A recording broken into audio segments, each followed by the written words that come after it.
धर्मराज के 3 प्रश्न। बार बार कौन मरता है? संसार में सगा कौन है? दुखी रहने का सबसे बड़ा कारण क्या है?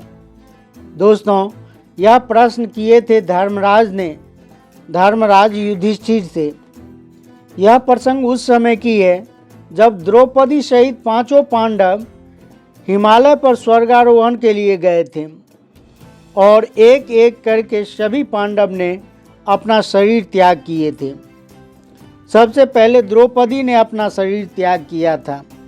कहते हैं जब 5 पांडव आगे पीछे चले जा रहे थे तो चलते चलते रास्ते में द्रौपदी बेदम होकर गिर पड़ी।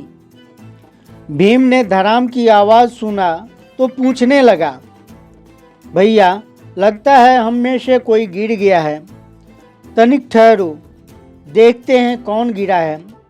देखने पर पता चला कि उसकी प्राण प्रिया भार्या द्रौपदी गिर पड़ी है। धर्मराज ने कहा, भीम, गिरने वाले को गिर जाने दो, हमारा द्रौपदी से यहीं तक का रिश्ता था, पीछे लौटकर मत देखना। दुनिया में कोई सगा नहीं है। इस धर्म के मार्ग में मनुष्य को अकेला ही चलना पड़ता है। भीम ने पूछा, भैया द्रौपदी हमारी अपनी है, इसकी खुशी के लिए हमने कौन सा कार्य नहीं किया।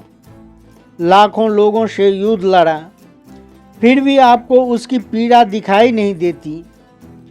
तब धर्मराज ने बताया, हे भीम, मनुष्य का अंत उसके सारे गुनाहों की याद दिला देता है। द्रौपदी ने हम 5 में से सदैव भेदभाव किया था। ये सभी 5 भाइयों में समान रूप से अनुरक्त नहीं रहती थी। ये हम 5 में सबसे ज़्यादा अर्जुन से प्रेम करती थी। इसी पाप के कारण इनका पतन हुआ है। द्रौपदी को वहीं छोड़कर पांडव आगे के लिए बढ़ गए। दूसरी बार फिर गिरने की आवाज़ हुई। इस बार सहदेव जी गिरे थे। भीम ने कहा, भैया सहदेव हमारा अनुज बेदम होकर गिर गया है, तनिक ठहरो, मैं उसे सहारा देकर उठाता हूँ। युधिष्ठिर ने कहा, भीम, मैंने कहा ना, अब हमारा कोई सगा नहीं है। धर्म मार्ग में कोई किसी का सहारा नहीं बनता। सहदेव को अपनी बुद्धि का बड़ा अभिमान था, अब उसी बुद्धि से वह सहारा मांग ले। इतना कहकर वे सहदेव को छोड़कर आगे के लिए बढ़ गए। कुछ दूर आगे चलने पर नकुल भी धराम से गिर पड़ा। भीम ने पूछा तो धर्मराज ने बताया कि नकुल को अपने रूप पर बड़ा गुमान था। वह कहता था कि विधाता ने मुझे बहुत सुंदर रूप दिया है, मुझे इसमें कोई हरा नहीं सकता। पर आज साबित हो गया कि नकुल का रूप भी मृत्यु के आगे घुटने टेक गया। नकुल को भी तरपता छोड़कर आगे के लिए कूच कर गए। कुछ दूर आगे जाने पर अर्जुन का पैर फिसलता है और वे धराम से नीचे गिर जाते हैं। भीम ने अर्जुन के गुनाहों को जानना चाहा तो धर्मराज ने बताया कि अर्जुन को भी अपने ऊपर बड़ा अभिमान था। वह हमेशा कहा करता था कि वह एक दिन में ही अकेला ही संसार को जीत सकता है, लेकिन वह झूठा था।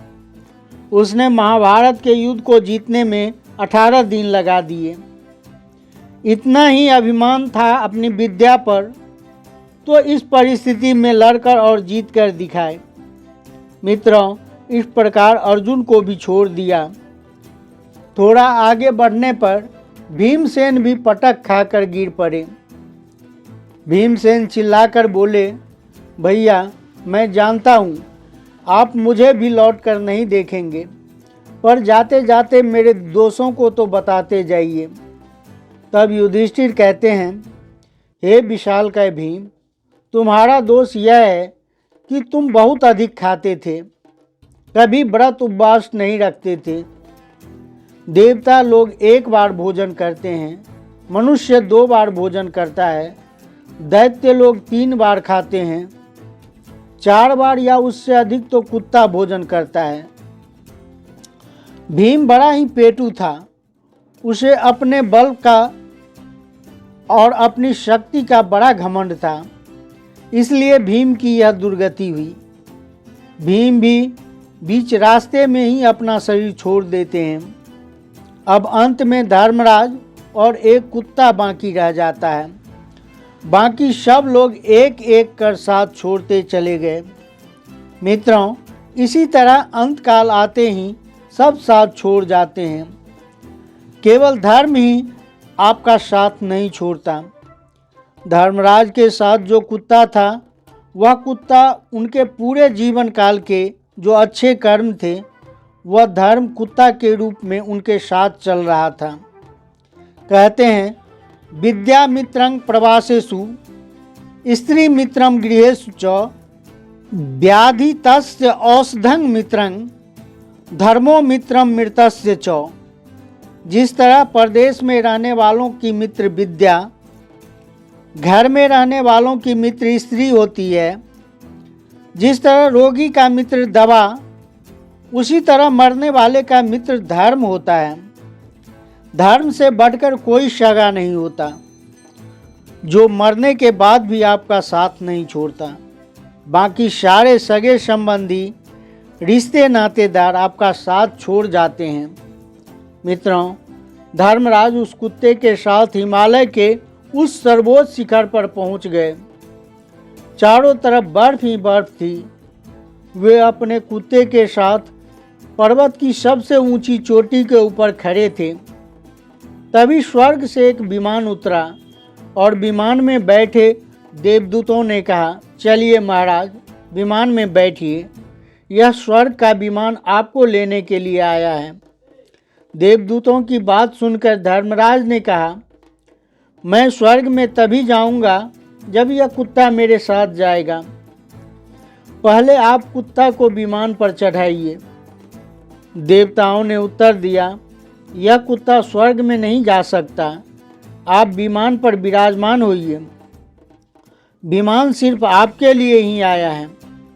धर्मराज ने कहा, देवदूतों, कुत्ते के बिना मैं स्वर्ग जाने की इच्छा नहीं रखता।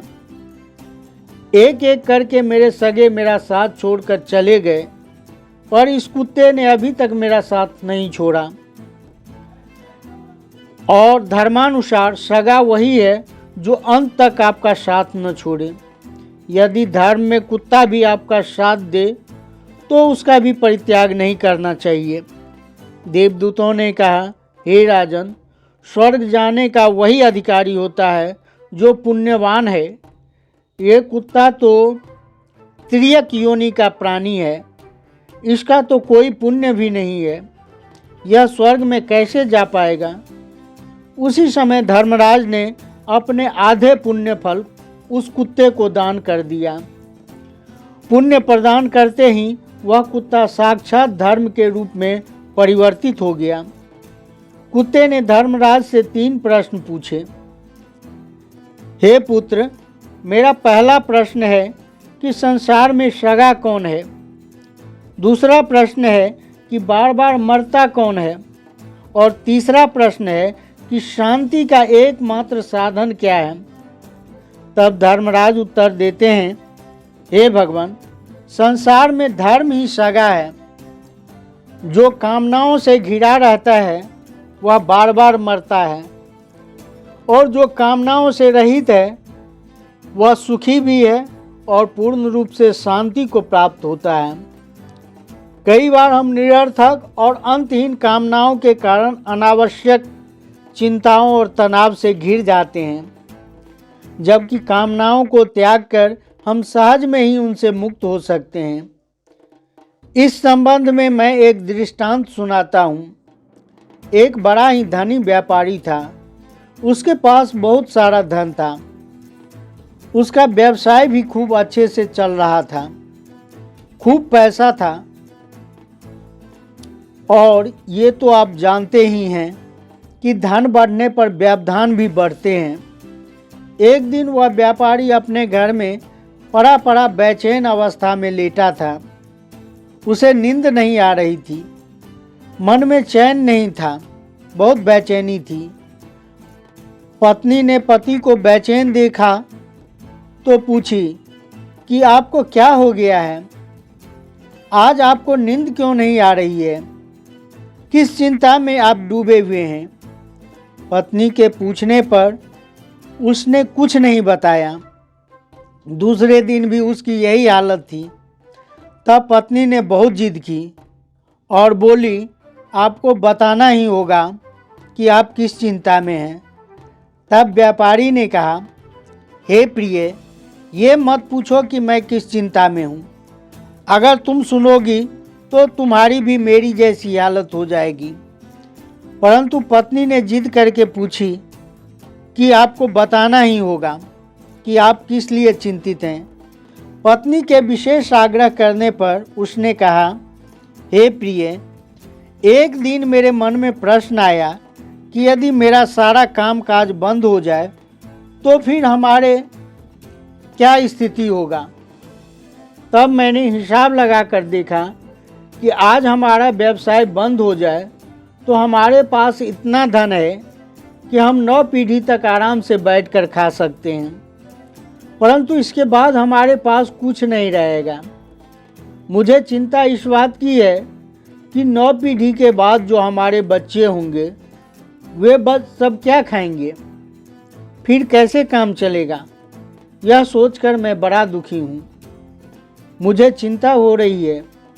व्यापारी की बात सुनकर पत्नी ने अपना माथा पीट लिया। पत्नी बड़ी ही बुद्धिमान थी। वह बोली, ठीक है, अभी आप चिंता मत करो।